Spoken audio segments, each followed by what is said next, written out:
Right now, soccer is the most watched sport on the planet. Over 4 billion people follow it. That's more than half the human population. Nothing else comes close. Not the NFL, not the Olympics, not basketball. Nothing. But here's what most people don't know. The version of soccer you watch today is only about 160 years old. And the idea of kicking a ball around for sport? That goes back over 2,000 years across multiple civilizations that had zero contact with each other, all arriving at basically the same game independently. That's the wild part. Let's get into it.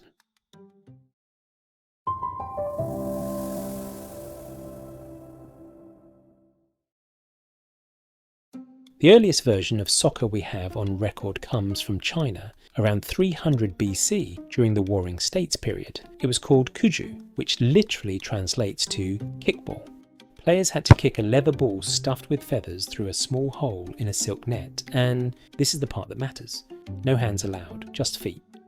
It started as military training. Chinese soldiers played it to build agility and footwork, but it got so popular so fast that it moved out of the army camps and into the imperial courts, and eventually into civilian life. By the Song dynasty, there were professional kuju players and organised kuju clubs in Chinese cities. Women had their own professional associations and were apparently better at it than the men, which historical records actually document. There's also a mythological origin story that's genuinely dark. Legend says kuju balls were originally made from the stuffed stomach of a defeated enemy, which is one way to start a sport. Meanwhile, on the other side of the world, ancient Greece and Rome had their own versions. The Greeks played something called episkeiros, two teams trying to get a ball past each other's lines. The Romans picked it up and turned it into harpastum, a rougher, more physical version that Julius Caesar and his generals actually played as fitness training, and that Roman soldiers brought with them when they occupied Britain.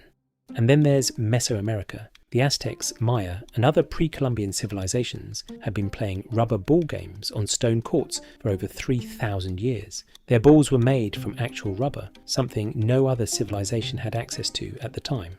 Now skip forward to medieval England, and things get chaotic.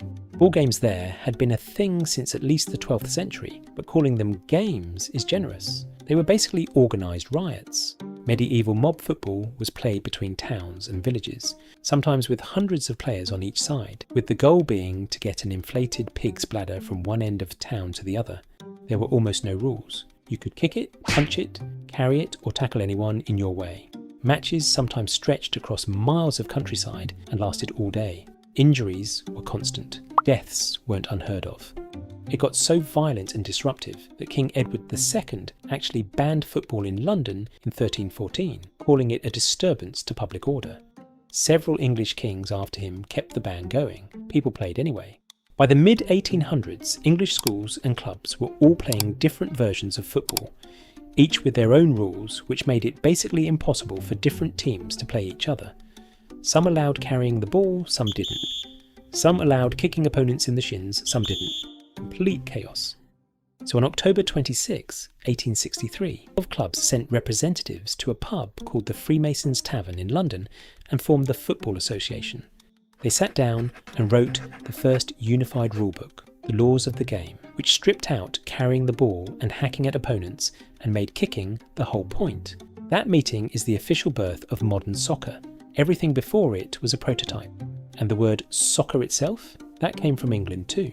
Oxford students at the time had a habit of shortening words and adding to the end. Rugby became rugger. Association football became a soccer, then just soccer.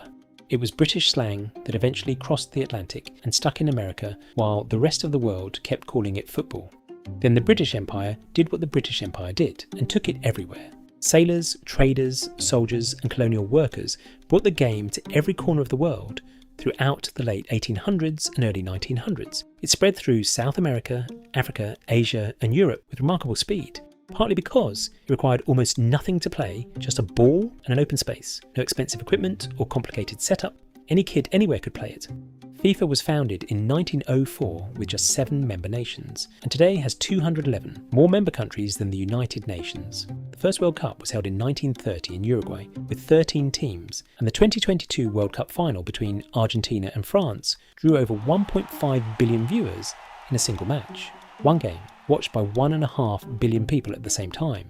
So soccer didn't come from one place. It came from China and Rome and Mesoamerica and medieval English towns playing violent games with pig bladders. It was shaped by soldiers and emperors and school kids and 12 men sitting in a pub writing down rules. And somehow, all of that became the most watched thing in human history. Subscribe if you had no idea pig bladders were involved. I'll see you in the next one.